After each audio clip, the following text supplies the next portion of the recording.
Id y haced discípulos marcó el inicio de una historia que impactó el mundo. Aquí comienza Historia del Cristianismo con Lucas Guerra y Luis Hidalgo.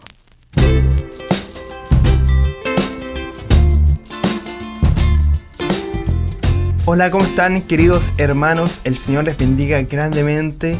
Estamos reunidos acá listos ya para poder compartir en su programa Historia del Cristianismo, en donde compartimos temas todos relevantes para la iglesia, para la actualidad, pero desde una perspectiva histórica, en donde podemos ver diferentes contextos históricos sobre la iglesia, diferentes temas específicos. Hemos estado compartiendo anteriormente de los primeros programas sobre la reforma, los diferentes tipos de reforma.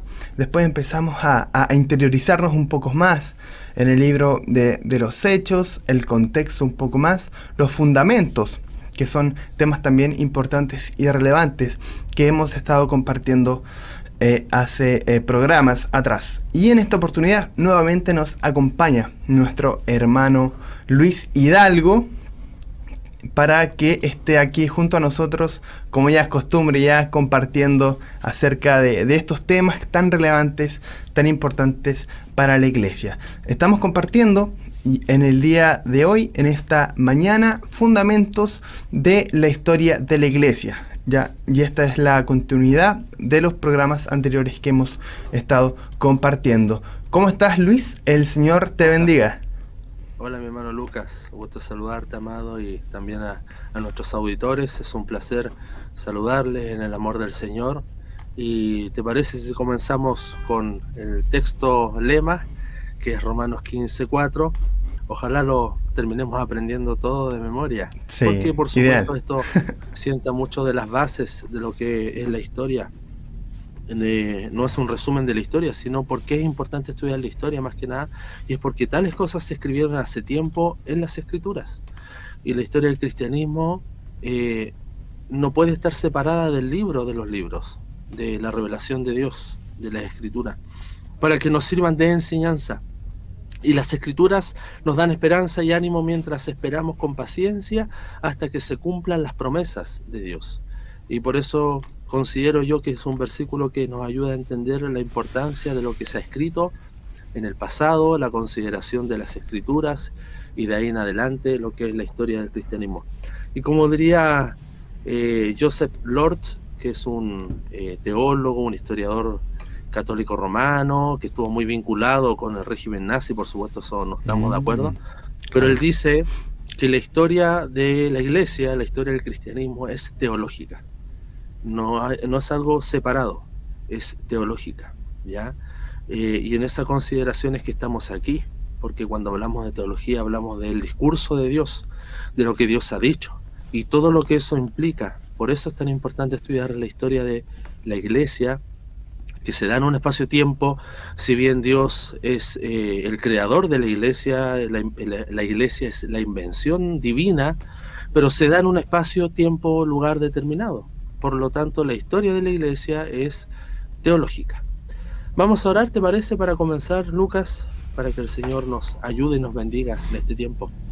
Bendito Dios y Padre nuestro, no podemos avanzar hacia adelante si no consideramos, Señor, nuestra historia, sobre todo considerar aquellos errores, pero también aquellos aciertos y victorias que tú has dado a tu pueblo durante estos 2 milenios ya, Señor, incluso desde antes. Señor, finalmente eres tú quien se lleva la gloria, y todo lo que podemos ver en el hombre, lo que ha desarrollado, lo que ha hecho, lo que ha pensado, lo que ha escrito, es solamente por tu gracia divina. Ayúdanos, Señor, a comprender lo que nos convoca en este lugar a través de Radio Armonía. Bendice a mi hermano Lucas, a mí, que seamos instrumentos en tus manos para entregar información clara y de edificación para el cuerpo de Cristo. En el nombre de Jesús. Amén. Amén. Este mismo autor, Joseph Lord, tomando un poco la idea de Agustín, dice de que todo cuanto ocurre en el tiempo es de Dios. Y es la verdad. Cuando vemos la providencia de Dios a lo largo de la historia de la humanidad, no podemos pensar que la historia de Dios es aislada de la historia de la humanidad. De hecho, la historia en la que estamos situados hoy es gracias a lo que Dios ha hecho, a lo que Dios ha formado, en cómo Él ha actuado a través de la historia. Y lo hemos dicho que Él está presente, no una idea liberal de que Él interviene en momentos puntuales, sino que Dios está presente en su providencia, y para eso invito a leer el maravilloso libro de John Piper, Providencia, que llegó ya hace poco acá a Chile, pero nos damos cuenta de que Él está involucrado en todas las cosas. No se trata de determinismo o fatalismo. Se me cayó la cuchara, Dios hizo que se me cayera la cuchara, no es eso. Claro. Pero a lo largo de los procesos históricos, y como la historia de la iglesia es teológica, Dios, por supuesto, Él está involucrado, porque Él mismo, usando a hombres pecadores como nosotros, y lo dijimos la semana pasada, esta es una historia de muchos colores, de diferencias, de diversidades, pero Dios ha usado la historia para manifestar en muchas contradicciones también quién es Dios en su providencia. Él está presente, y eso es un tremendo consuelo, mi querido Lucas. Así es, hermano. ¿Te parece? Vamos avanzando con más fundamentos, volviendo al autor James Dunn, en el cual hemos estado considerando entre otras cosas. Él cita los textos de Nag Hammadi, que ya vamos a llegar allá también. Y siempre cuando digo vamos a llegar allá es porque vamos a llegar allá en algunos meses más. Pero por supuesto, si bien en un momento en la historia del cristianismo, hace algunos siglos atrás, se quiso quitar al cristianismo ese tinte, ese color de judaísmo, pero a través de estos rollos que han encontrado en el Mar Muerto, hay que reconsiderar ya de que el cristianismo proviene de una matriz judía, ya incluso, y esto también lo afirman muchos eruditos, historiadores de la iglesia, entre ellos expertos como Antonio Piñero, cuando él no es creyente propiamente tal, pero afirman de que hubieran varios tipos de cristianismos, y eso lo hemos dicho en episodios anteriores, y eso nos hace pensar con humildad de que nuestra iglesia, a la que yo pertenezco, o la que tú perteneces, o la que el hermano pertenece, no es la iglesia genuina, original, porque esto es como una gran ramificación. Parte de una base, y esa base va tomando distintos colores, distintas interpretaciones, son varios cristianismos. De hecho, este mismo autor, Antonio Piñero, tiene un libro que es como Derribando Cristianismos, algo así se llama el título, porque habla de varios cristianismos. Por supuesto, la idea aquí no es confundir, es un poco ampliar y no considerar que, bueno, la iglesia a la que yo voy, no sé, en Puente Alto, es la iglesia genuina, es la iglesia apostólica. No es así. Debemos tener mucha humildad, y por eso debemos ir a la raíz, a las raíces, y considerar, sí, venimos de una matriz judía, pero de ahí se abrió a muchas formas de cristianismos, y algunas consideradas después como herejías, y otras que no eran herejías en su comienzo, después se transformaron en herejía. Entonces son cosas que son muy contradictorias, que vale la pena considerar.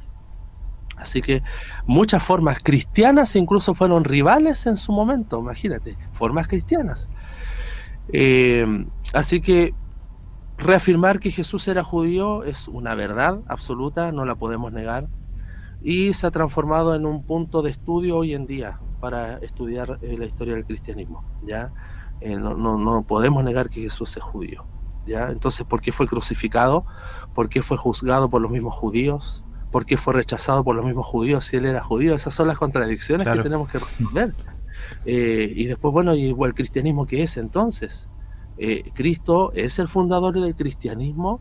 Ahora podemos decir, sí, él sienta las bases, el fundamento, lo que él era en persona. Ahora después él es proclamado, ya lo que él predicaba, ahora él después es predicado él. Interesante, él es el predicador, el evangelio de Dios se ha acercado, ahora él es el sujeto de la predicación, a él se predica, de él se predica.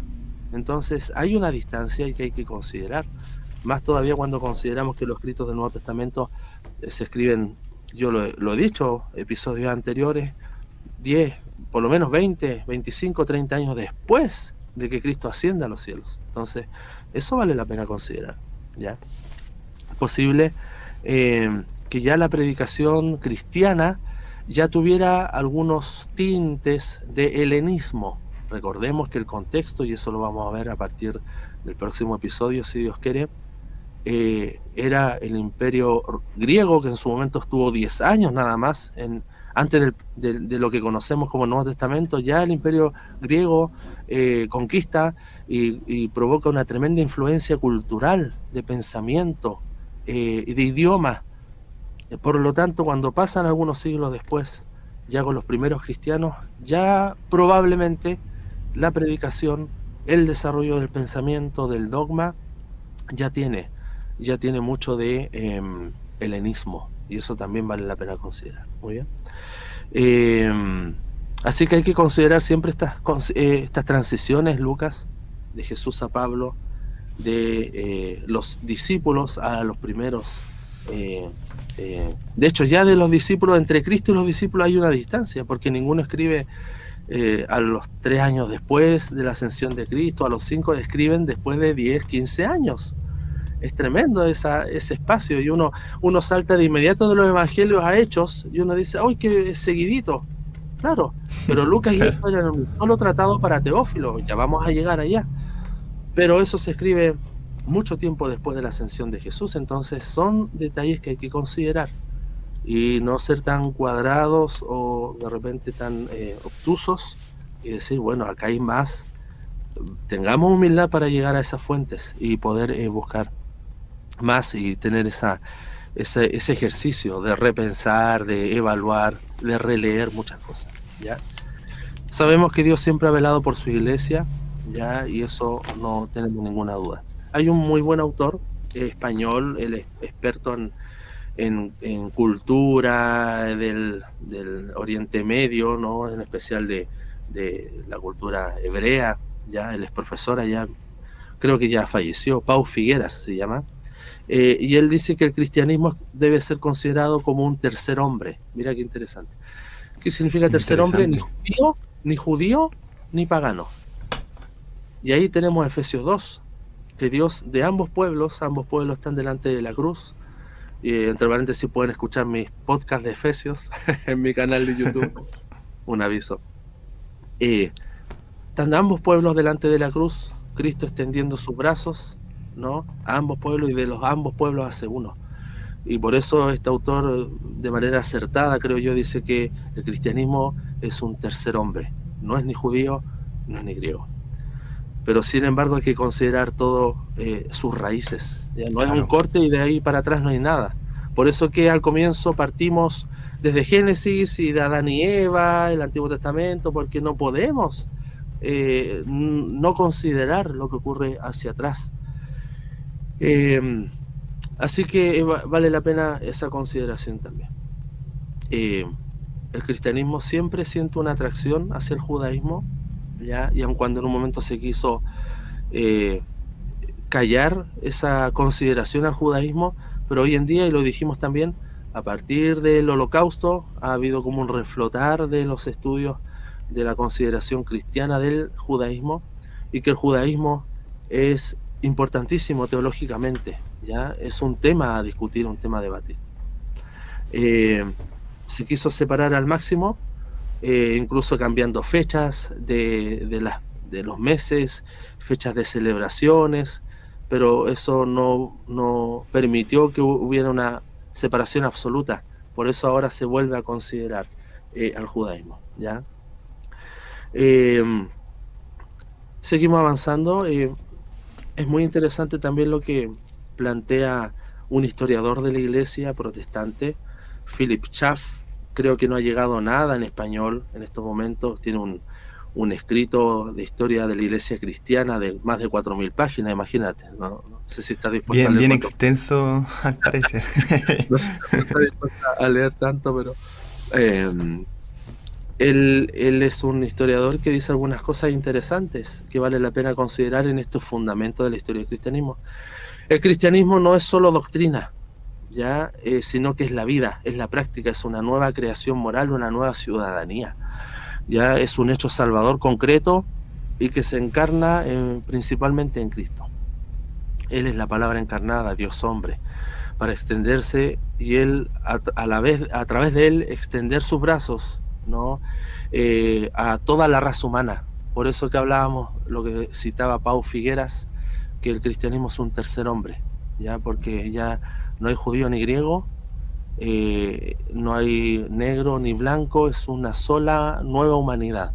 La humanidad, como me gusta decir a mí, cuando estamos en el contexto de iglesia, que es la nueva humanidad, la nueva sociedad, una nueva comunidad, somos la sociedad de los muertos vivientes. Estábamos muertos en nuestros delitos y pecados, y el Señor nos ha resucitado y con el Espíritu Santo nos ha amalgamado a esta nueva comunidad. Por eso que es interesante lo que Él dice, los lleva a una comunión salvadora con Dios. Con Cristo Dios está reconciliando consigo al mundo a través de Cristo. No hay otro mediador. Por lo mismo ocurre con el cristianismo. De hecho, el cristianismo es lo que acabo de decir. Y no hay individuos solos, no hay lobos solitarios, es una comunidad. Una de las cosas que hizo nuestro Señor Jesucristo es luchar contra el individualismo. A pesar de que Él era un hombre, uno ve los relatos, estaba muy solo siempre, buscaba esa soledad que yo creo que es sana, que es estar a solas con el Padre. Sí. No una soledad de no me gusta la gente, sino que Él buscaba instancias para orar en devoción, buscando esa piedad, pero después Él iba a la comunidad, y si bien Él después empezó a predicar solo a personas individuales, piensa tú en los relatos, vemos que Él predica a multitudes y después empieza a hablar a personas individuales, pero no es para que esas personas se mantengan individuales, sino para que pasen a ser parte de una comunidad. Así que vemos una nueva vida, una vida regenerada, una nueva comunión, una vida santificada. De hecho, es una nueva creación. Es tan importante, Lucas, que la nueva creación, nosotros somos nuevas criaturas, podría ser más especial incluso que la creación del hombre en Génesis capítulo 1, capítulo 2, porque somos una nueva creación. Dios nos hace de nuevo en Cristo. Esto es tremendo. A mí se me paran los pelos de pensar eso, que somos una nueva criatura. Y eso es la comunidad de la iglesia, son los que forman la iglesia. La nueva vida contiene elementos de doctrina, pero no solo doctrina, sino doctrina y un conocimiento de la verdad, que van de la mano. Recuerda que Cristo se hace llamar a sí mismo como el camino, la verdad y la vida.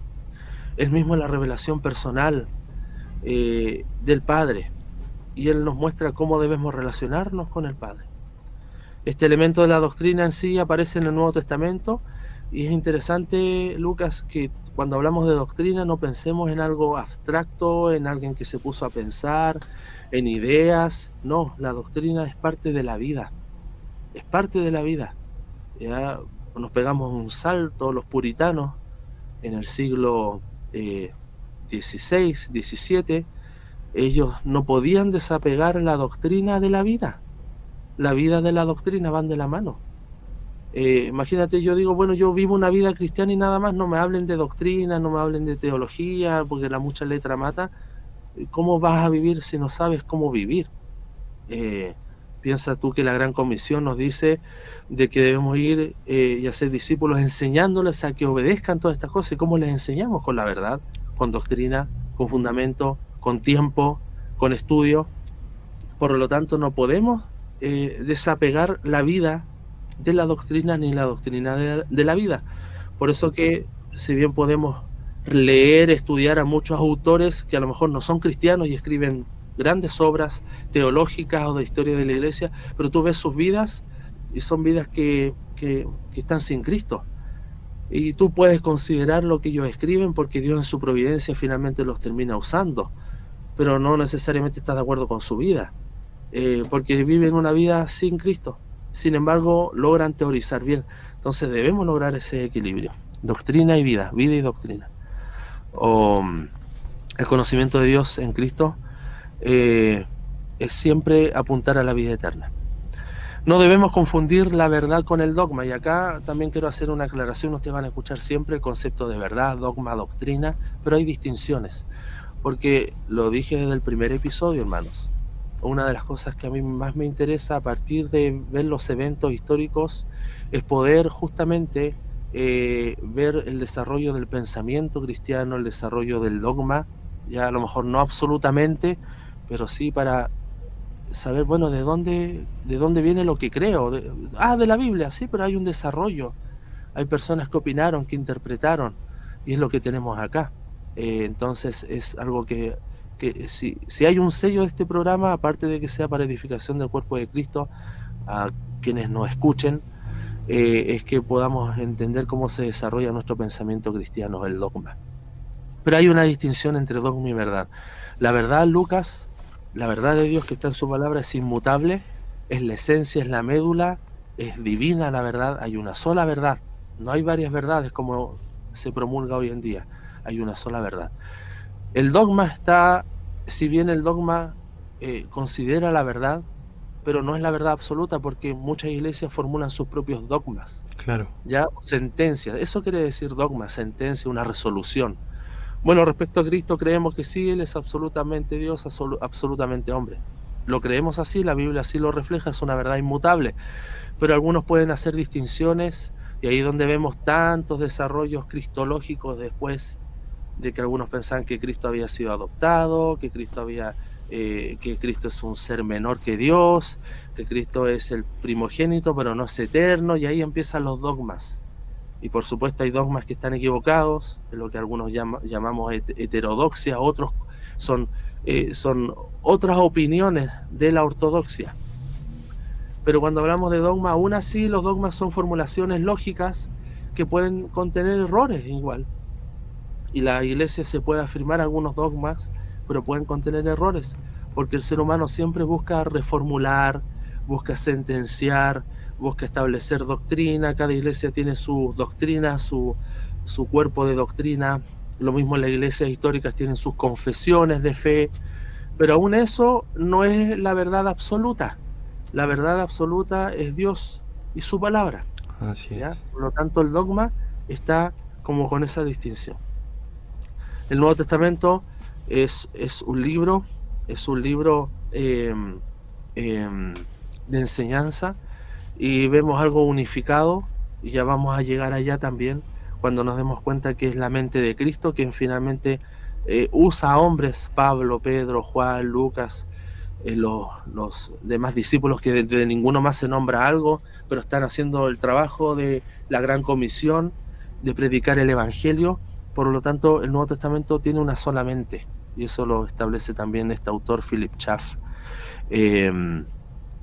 Y la palabra se transmite de manera oral y después se escribe, se imprime, y es lo que mantenemos hasta el día de hoy. Creemos que lo que tenemos hoy en día, lo creemos por fe, es la palabra de Dios. No es que la Biblia contiene la palabra de Dios, sino que la Biblia es la palabra de Dios. Y porque creemos que Él la inspiró. Y por eso cuando estamos en el Nuevo Testamento, que es como el contexto que nos mueve a nosotros como historia del cristianismo, hay una sola mente, no hay una contradicción.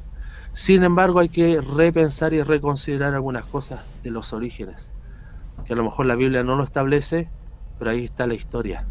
Ahí están los padres de la iglesia, lo que van comentando. Mira, hay muchas formas de cristianismo, a veces entre las mismas formas de cristianismo hay rivalidades, y algunas dicen, sí, nosotros tenemos la verdad, otros dicen, no, nosotros la verdad, y así. Y es por eso que la Iglesia Católica Romana dice, nosotros somos la iglesia verdadera, porque toman su dogma de Pedro.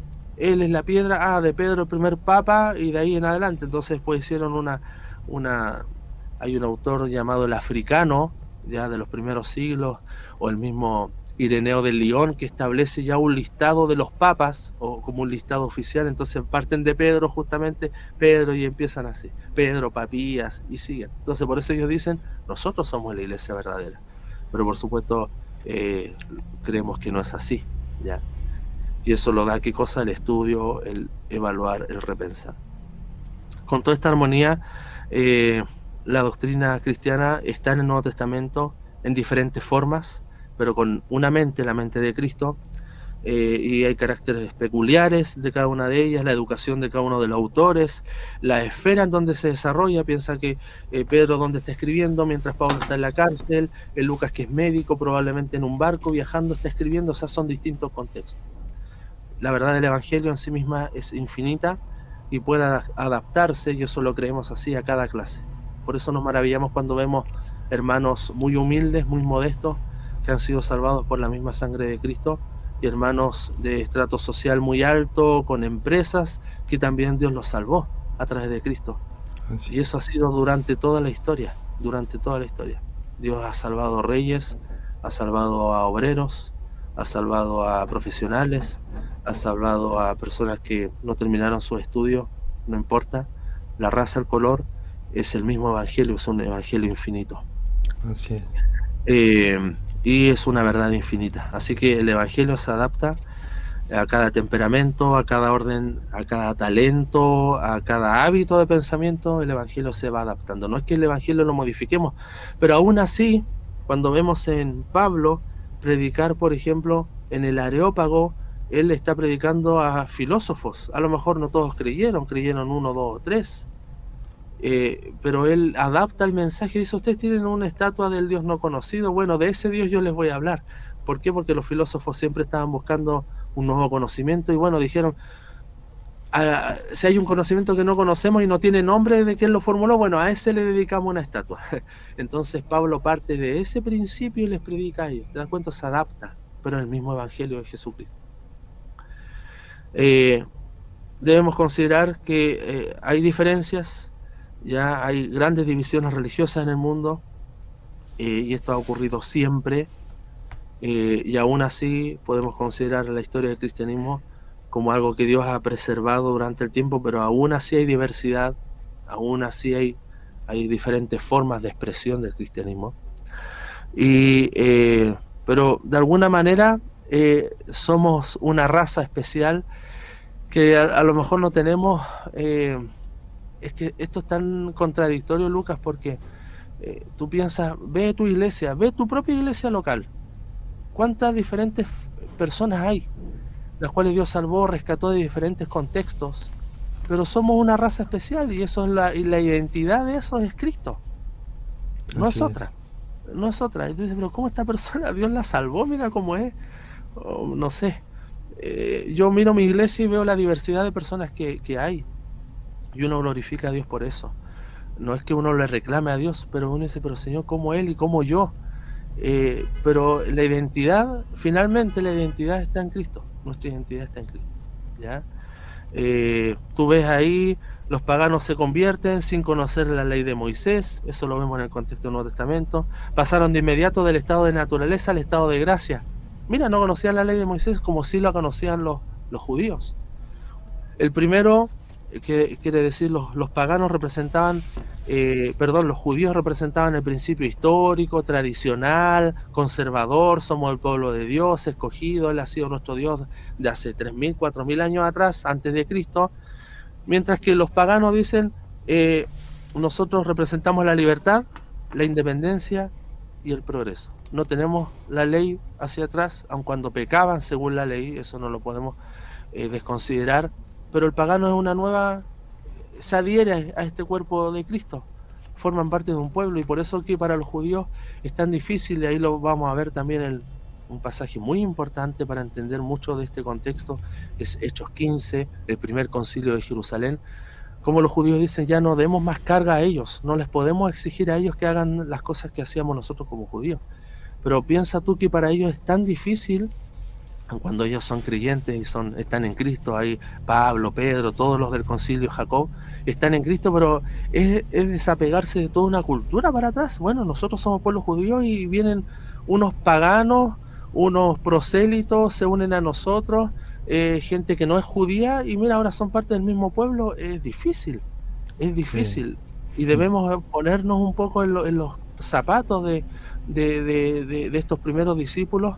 Y ahí tú ves solamente la obra del Señor en ellos, lo hace considerar y aceptar en amor a los gentiles, a los paganos, que se unen porque han sido salvados también. Y eso es lo maravilloso. En consecuencia, tenemos dos clases de maestros, apóstoles de los judíos y de la circuncisión, que son los conservadores, los tradicionales, el pueblo de Dios, y los apóstoles de los gentiles, Pablo el primero, o de la indecisión también. Piensa que Pedro también le predica a un gentil, a Cornelio, y dice, ¿cómo voy a ir? Y después ve esta visión de la sábana y mate, ¿cómo? No llames impuro lo que Dios ya purificó. Entonces hay indecisiones también en esto y también vale la pena considerar. Debemos considerar esta distinción y se extiende más allá del campo misionero y entra a todas las opiniones doctrinales, porque hay diferencias. Y la vida práctica también en todas partes, porque aún la vida práctica de los mismos cristianos en sus orígenes eran diferentes uno de otro.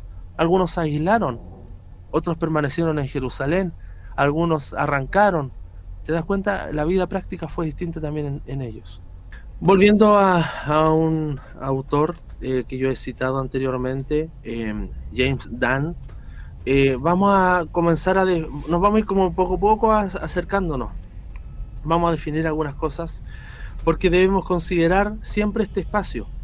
Cuando Jesús sale de escena, Él asciende a los cielos, manda a su Espíritu Santo, y no es que Él desaparece o deja que las cosas funcionen y bueno, arréglenselo ustedes los apóstoles y de ahí en adelante. No, sale de escena, me refiero, siendo Él encarnado, sale de escena, Él sube al Padre y envía a su Espíritu Santo, que finalmente el Espíritu Santo es Dios Espíritu, no es un ser menor, no es la tercera persona de la Trinidad y que la podemos mirar como, bueno, el Espíritu nomás. No, Dios Padre, Hijo, Espíritu Santo tienen la misma esencia. Así es. Y merecen la misma honra y gloria. Pero cuando Cristo sale de escena, debemos considerar cómo se llega a esta realidad del cristianismo. Hay un espacio entre los primeros escritos del Nuevo Testamento, hay un espacio. Entre el primer desarrollo de los cristianos hay un espacio. Entonces, ¿qué debemos considerar? ¿Cómo lo ve la gente de afuera a los cristianos? ¿Cómo los definen? Y cómo los mismos cristianos o creyentes o piadosos o los del camino, porque ahí vamos a ver varios nombres, Sí. cómo ellos mismos se ven desde dentro. Y ahora vamos a partir definiendo muy rápidamente, vamos a ir a la Biblia, aun cuando hay muchos versículos por definiciones, pero no podemos abarcar todo porque el tiempo pasa. Pero mira, partimos de la sentencia de que todo parte en Jerusalén. Todo parte en Jerusalén. Ya lo dijimos, el cristianismo tiene una matriz judía, por lo tanto todo parte en Jerusalén. Ahí donde Jesús le dice, ya en los primeros capítulos de Hechos, quédense aquí, no se muevan. Hay gente de otros lados que vienen a adorar a Dios, y es en ese contexto que ocurre el Pentecostés, pero ya vamos a llegar allá. Pero todo parte ahí, en Jerusalén. Muy bien, entonces debemos considerar, bueno, cómo se ven ellos mismos desde dentro, cómo nos llamamos y cómo el resto nos ve también. Y en estos procesos históricos, los movimientos religiosos son más complejos de lo que uno cree. Y por eso que hemos tomado tantos episodios de fundamentos, porque es más complejo de lo que uno cree. Y nos encontramos con sorpresas que uno dice, wow, yo pensaba toda mi vida que esto era así, y no es así. Entonces debemos empezar a definir algunas cosas. Debemos considerar los términos apropiados que sirven como descripción social, ¿ya? Y nos ofrezcan una especie de visión de los acontecimientos también desde dentro, desde esta comunidad de cuando Jesús desaparece de escena y el Espíritu Santo toma el control. Hay un espacio, si bien ocurre en algunos días, pero hay un espacio después desde los primeros escritos, del desarrollo del pensamiento, porque piensa que Lucas, cuando vemos el relato de Hechos, Lucas no escribe de inmediato, él escribe después. Así Entonces es. siempre hay lapsos de tiempo que considerar.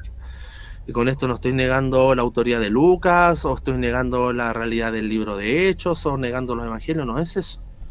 Es simplemente considerar de que hay espacios en la historia que debemos considerar.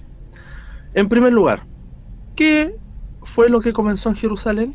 Si todo partió ahí, ¿qué comenzó en Jerusalén? Todos dirán, al cristianismo. Vamos viendo. En primer lugar, el cristianismo. Parece obvio de que es como la palabra, ¿no?, que más nos identifica. De hecho, nuestro programa se llama Historia del Cristianismo. Y hay autores, y los cité también anteriormente, por ejemplo, Antonio Piñero dice, debemos hablar de cristianismos. Y de hecho deberíamos hablar historias de los cristianismos, imagínate. Interesante. Interesante, pero eso ya nos escapa un poco, da para otro contexto, porque la idea aquí no es confundir. Sí debemos tener en consideración de que hay un origen, pero ese origen tiene diferentes colores, hay diversidad, hay distintas expresiones del cristianismo, y eso tenemos que tenerlo claro, ¿ya? Así que vamos, comencemos. Hablar de cristianismo ocurrimos en un anacronismo. y lo dije creo en unos episodios anteriores, porque Cristo jamás dijo yo voy a fundar el cristianismo. El anacronismo es algo que está fuera de tiempo, se dice mucho después. De hecho, probablemente fue San Ignacio, uno de los padres de la iglesia, quien primero usó el término cristianismo en sus escritos en el siglo II, Lucas. Recién ahí. No era un término conocido, aun cuando vemos y algunos dicen, pero Hechos 11:26 nos dice que la primera vez que se les llama cristiano en Antioquía, y eso lo dice la Biblia, estamos claros, pero se dice cristiano, puede ser una consideración de alguien que escribió después diciendo, bueno, ahí se dice cristiano, pero no era la manera más común de cómo se les denominaba. O si no, todos los padres de la iglesia y los primeros escritos podrían haber dicho cristianos. De hecho, cristiano era una forma como despectiva de referirse a los que seguían a Cristo, eran como pequeños cristitos, ¿ya? Pero es importante, imagínate, ¿por qué no era tan común ese término como sí lo entendemos nosotros ahora? De hecho, es el término como más común hoy en día, pero San Ignacio es uno de los primeros en el siglo II que recién se refiere a los cristianos como cristianos, ¿ya? Y ese es el registro que tenemos. Así que vale la pena esa consideración del término cristiano. No podemos llegar y usar el término cristiano. Y no con esto quiero decir cambiemos el término de nuestro programa, Lucas. No, pero justamente estamos aquí para repensar y no nos asustemos cuando hay algo que corregir, hermanos, ¿ya? Pero interesante que el término cristiano está fuera de tiempo, es anacrónico, se nombra por primera vez según el registro de la Escritura en Hechos 11:26, pero en los escritos apostólicos, como no era un término tan común, casi no se usaba, recién aparece en el siglo II. O sea, estamos hablando casi 200 años después de la ascensión de Cristo, por lo menos 150 años, recién ahí se usa el término cristiano en los escritos post-apostólicos. Vale la pena tomar entonces la consideración de decir, bueno, ¿nos llamamos cristianos? ¿Nos debemos llamar cristianos? Ahí hay un punto, anótelo, estudie, profundice ahí. Segundo término, si no es cristianismo, entonces, ¿cómo nos debemos llamar? La iglesia, ¿ya?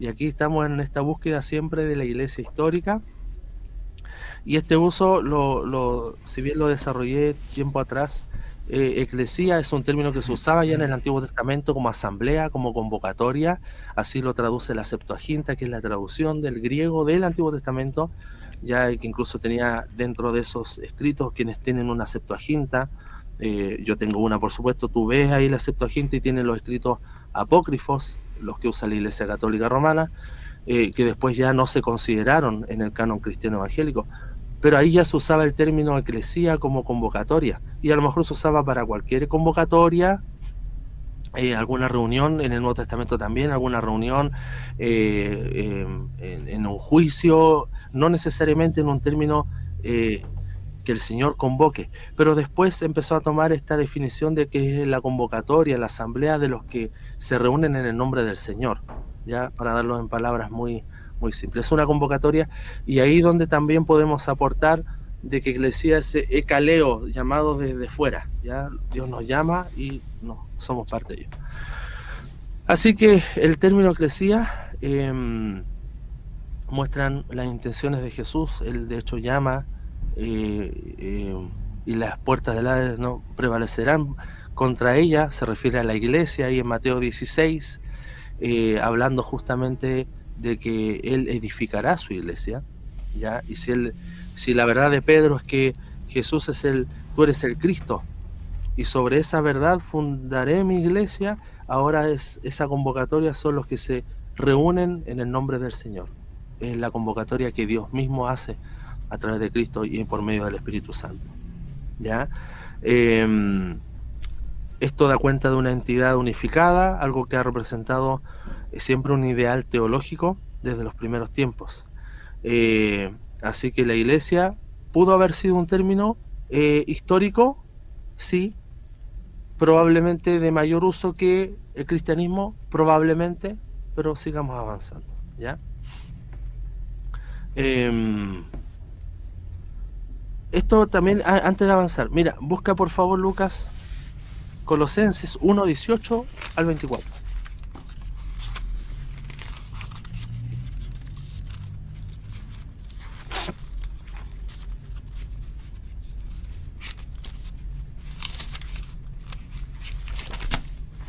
¿Cuánto, perdón? Colosenses 1, 18 al 24.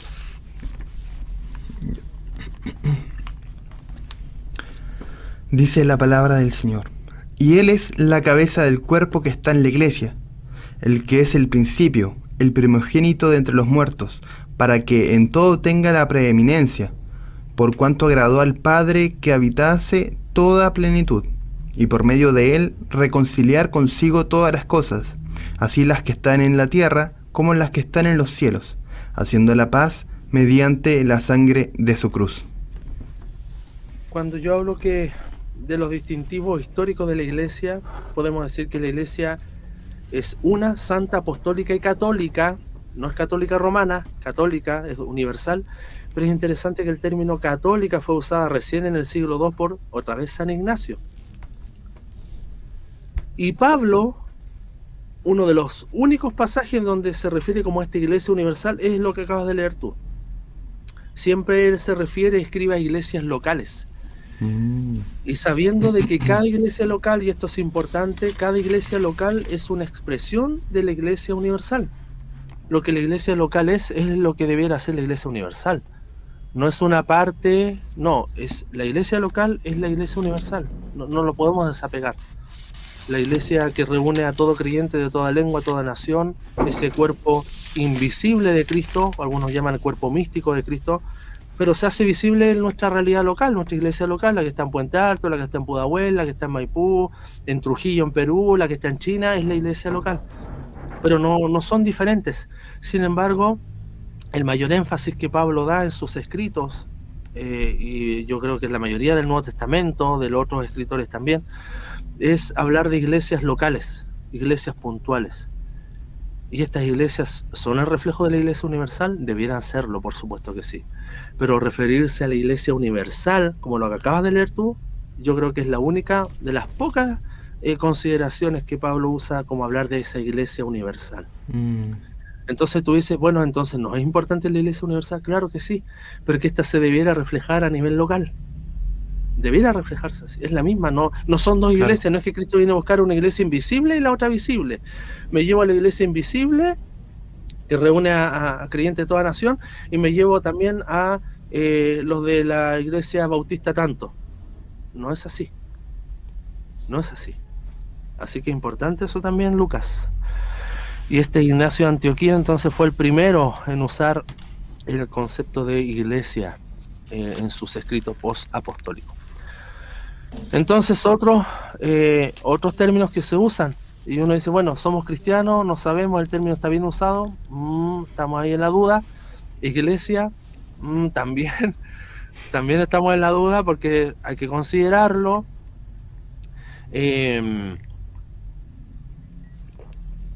Hay un tercer término que vale la pena considerar, y es el término sinagoga, ¿ya? Y la sinagoga ocurre después del exilio del pueblo de Israel, y el pueblo de Israel ya finaliza la historia del Antiguo Testamento cuando ellos retornan. Ahí tenemos la construcción de los muros por Nehemías, Esdras, ¿no? Vuelven a la ley, y ahí ocurre un espacio de 400 años hasta que entra en escena Juan el Bautista en el Nuevo Testamento. Por lo tanto, la sinagoga ocurre en ese contexto. No había templo, la gente estaba en la diáspora, estaba cada uno en distintos lugares en Babilonia, y donde habían por lo menos 10 judíos se podían reunir y formar esta sinagoga. Y ya vamos a llegar allá, vamos a ver más detalles de lo que es la sinagoga. Pero algunos ven como que hubiera una antítesis, una diferencia entre, sinagoga e iglesia, pero donde primero se reunió la iglesia fue la sinagoga. Y la sinagoga se reunían el día de reposo, y ahí donde Pablo iba a predicar, donde Pedro también. Entonces podríamos llamar a la iglesia histórica como los de la sinagoga como antes que iglesia, antes que cristianismo, no lo sabemos, pero vale la pena considerarlo. Es sorprendente encontrar el término sinagoga raras veces en la literatura primitiva del cristianismo como una reunión cristiana, ya se encuentra raras veces como una reunión cristiana, diciendo que ahí sí se reunían frecuentemente, pero no se usa mucho el término como lugar de reunión cristiana, son muy pocas veces. Al mismo tiempo, estas observaciones constituyen un recuerdo adicional de que todo intento de trazar estas líneas de definición siempre vamos a encontrar dificultades. Por eso, mira, tenemos cristianismo. ¿Es un término correcto? Probablemente estamos en la duda. ¿Iglesia es un término correcto? Lo mismo, porque ya lo vimos recién, son términos que tienen distintas definiciones o son anacrónicos. Y ahora el término sinagoga, si bien era el primer lugar donde se reunían, pero pocos aluden a ella, ¿ya? De hecho, piensa tú cuando desciende el Espíritu Santo en Pentecostés, Hechos capítulo 2, casi no se nombra el concepto de sinagoga, no se nombra allí, ¿ya? Así que, ahí en ese contexto de Pentecostés no se nombra el siguiente término. Ahora vamos al cuarto término, me traspapelé. ¿Cuál es el cuarto término? Discípulos, mathetai en griego. Y es interesante que en los primeros 5 capítulos de Hechos no se nombra el término discípulos, siendo que eran discípulos. No se usa el término discípulos, no los conocían como discípulos. Interesante. Podría proporcionar una conexión con la misión de Jesús, y eso está de acuerdo, ¿ya? Y del círculo inmediato a Jesús. Y ya en el libro de Hechos, avanzando el libro de Hechos, ya el término discípulos se ocupa un poco más. Pero es interesante que en los primeros 5 capítulos de Hechos no se ocupa el término discípulos. Interesantísimo, la verdad. Bien, interesante. Discípulos de Jesús propiamente tal, ¿ya? Por otro lado, cuando aparece el término discípulo después ya en Hechos, no digo que este término está mal usado, ojo, estamos solamente pensando, pero es interesante que el término discípulo solo aparece en los evangelios y en Hechos, no aparece en ninguna otra carta ni escrito del Nuevo Testamento. Por lo tanto, si los escritos del Nuevo Testamento se escriben por lo menos entre el 50 después de Cristo y el 90 después de Cristo con Apocalipsis, o sea, ahí tienes por lo menos 40 años de escritos, y después no se ocupa más el término discípulo, entonces es un término válido, nos podemos llamar nosotros discípulos ahora. Si no se ocupa más, se ocupa solo el Evangelio y en parte de Hechos, y después no se ocupa más. Así que no era una designación tan conocida ni tan usada, ni siquiera por los mismos creyentes, ni siquiera por los de afuera, ¿ya? Así que la ausencia de discípulos en los demás escritos del siglo I invita a pensar que ese nombre no se empleaba mucho como referencia a seguidores de Jesús en el primer siglo. Lo mismo que el cristianismo, no se usaba mucho. Entonces, da para pensar, ¿no, Lucas?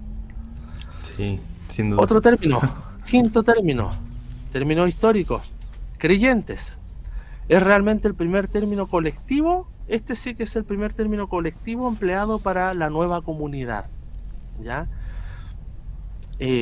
¿Puedes leer Hechos 2:44, por favor? Sí. Yo voy a leer Romanos 3:22.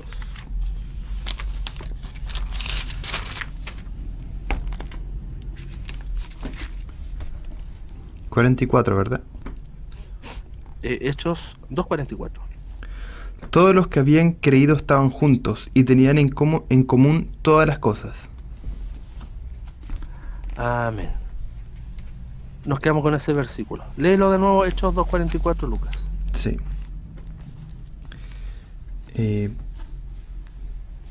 Acá está. Todos los que habían creído estaban juntos y tenían en común todas las cosas. Los que creen, ahí el término creyente está modificado por los que creyeron, los que creen. Lo mismo acá en Romanos 3:22, Dios nos hace justo a sus ojos cuando ponemos nuestra fe, creyentes, poner nuestra fe creyente.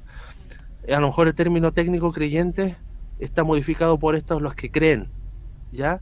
Y ese sí es un término muy usado por la comunidad cristiana, por esta nueva comunidad, y capta bien uno de los rasgos distintivos de estos primeros grupos, que eran los que creen, los creyentes. Pero si tú te fijas hoy en día, el término creyente, tú dices, bueno, yo soy creyente, ¿pero creyente en qué? En Buda, claro, en Mahatma Gandhi, no sé, yo creo en el Felipe Camiroa. ¿Qué? Creo en cualquier cosa, creo en mí mismo, soy creyente, y algunos dicen, yo creo que hay algo superior. Pero ese sí, este podría ser un término muy usado en las primeras comunidades cristianas, porque ya lo vemos en Hechos, ahí en el contexto del Pentecostés, los que creyeron, los creyentes. ¿Ya? Así que ahí tome lápiz y papel. Este puede ser un término más histórico que cristianismo, más histórico que iglesia incluso, aun cuando tiene sus acepciones, como lo vimos recién, porque Cristo mismo dice: yo edificaré mi iglesia, pero así no fueron conocidos los primeros cristianos. Eso es lo que quiero decir, que cómo se conocían ellos Claro. mismos y cómo lo identificaban los de afuera. Pero tenemos creyentes, y podría ser ya una manera fundamental de entender a los primeros, a los primeros creyentes, los que creen. Otro término, los que invocan el nombre del Señor, también. Es una descripción que vemos en algunos pasajes, y los primeros creyentes se veían a sí mismos a la luz del pasaje de Joel. Piensa tú que Pedro cita la profecía de Joel, ¿ya? Y esto sugiere que Lucas tenía buenas razones para fechar muy temprano la influencia de esta frase, los que invocan el nombre del Señor, para relatar justamente los acontecimientos de Pentecostés. Y no lo vamos a leer ahora por el tiempo, pero puede anotarlo, hermano. Hechos 2, 17 al 21, puede entender el contexto de esta frase, los que invocan el nombre del Señor. También es un término que se usa. De hecho, interesante que este término va mucho más atrás, y cuando vemos en Génesis, capítulos 4 me parece, también lo puede buscar ahí, dice: y a partir de él comienzan a invocar el nombre del Señor, a partir de Set. ¿Te acuerdas que lo nombra ahí, Claro. Génesis 4? Invocaban, entonces es un término más antiguo todavía, ¿ya? Pero después hay un salto y no se nombra más, y ahora aparece de nuevo como los que invocan el nombre del Señor. Otro término, estamos en el séptimo término. ¿Qué otro término podemos utilizar de manera responsable desde el punto de vista histórico? Ese es el punto. No es que ningún término sea malo, sino desde el punto de vista histórico, esta historia del cristianismo. El término hermanos, ¿ya? Adelfos, hermanos, es sin duda un término muy usado en la variedad de los escritos del Nuevo Testamento. Este es un término que se usa en muchos escritos del Nuevo Testamento. Más que cristianos, más que discípulos, hermanos. Y creyentes ya sabemos que era lo primero que se usó para hablar de esta comunidad, de la nueva humanidad creyente, los que creen. Pero ahora encontramos hermanos. El problema es que hermanos no era peculiar del grupo de seguidores de Jesús, y esto también es interesante porque habían otras comunidades que no necesariamente eran cristianas y se llamaban hermanos también.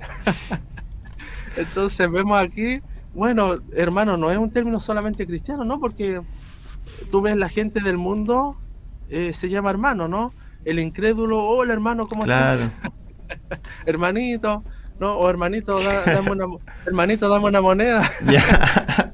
Y no tenemos al mismo Dios, pues, pero se denomina hermano. Claro. Entonces, este es un buen paralelo para entender de que las primeras comunidades, incluso las que no eran cristianas propiamente tal, se llamaban hermanos, porque adherían a una comunidad en común. Entonces, el término hermano es necesariamente y netamente cristiano, también da para pensar.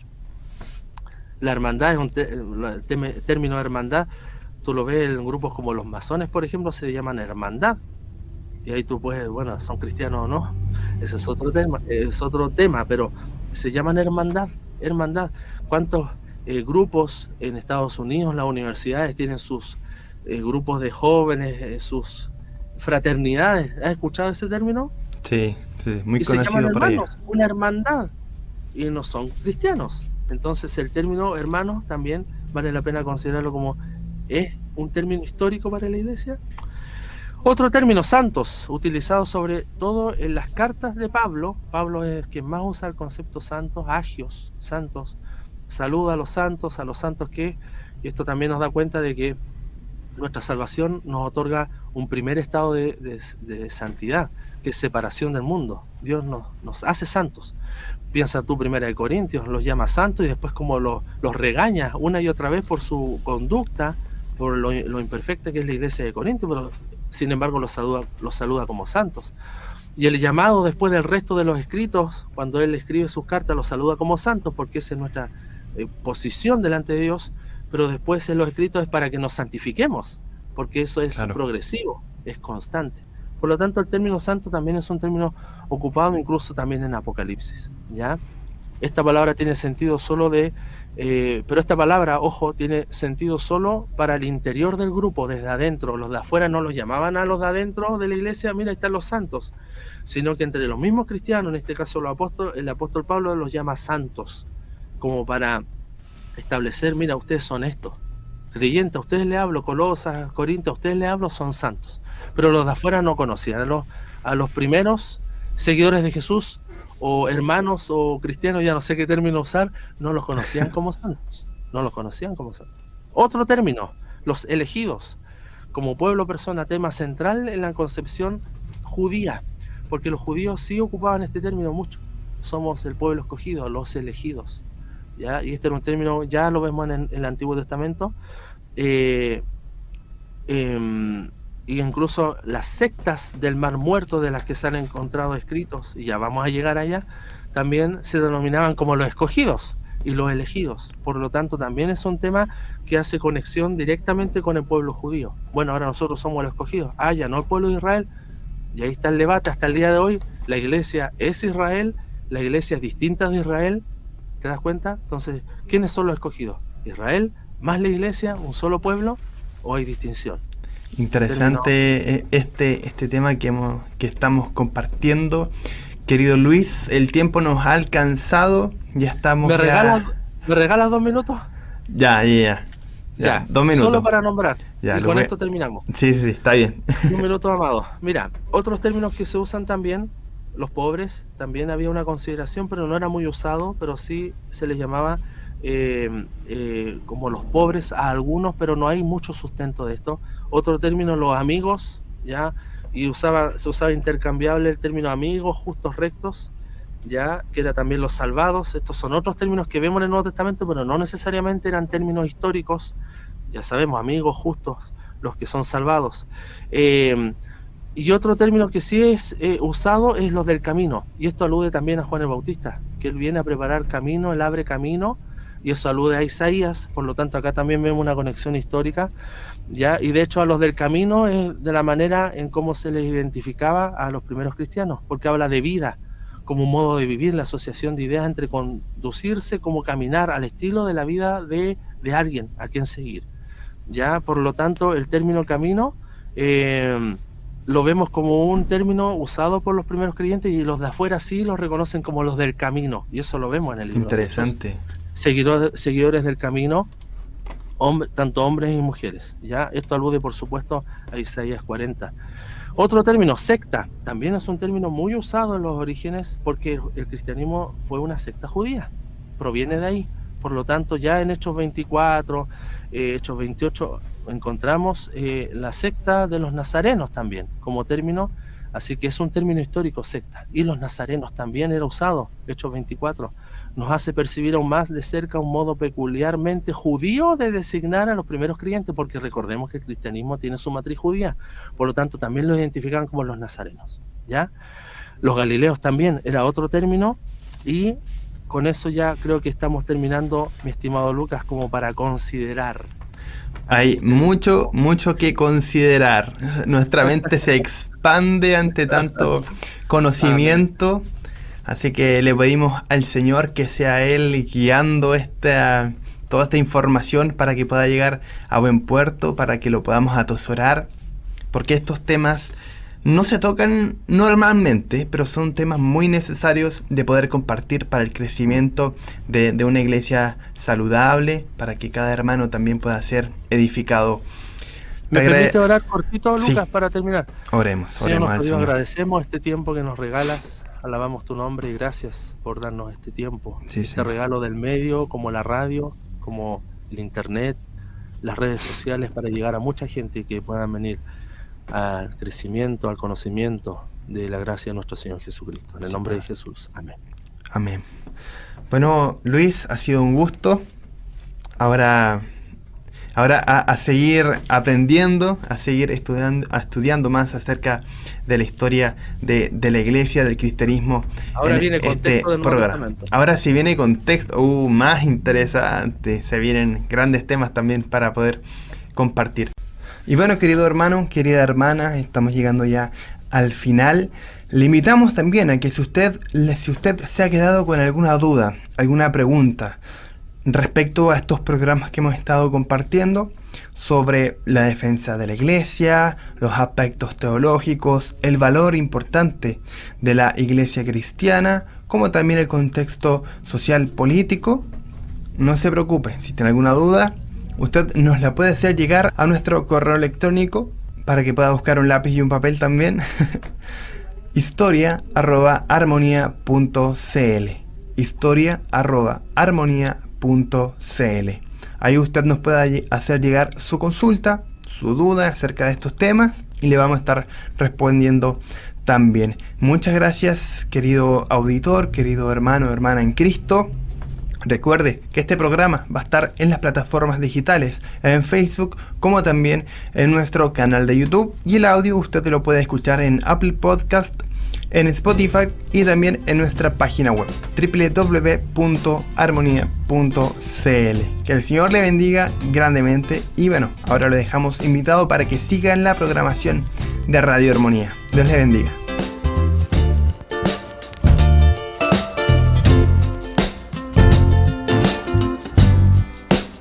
Este programa es gracias al compromiso de los compañeros de milicia que ofrendan y nos permiten que la palabra del Señor se siga extendiendo en nuestro país.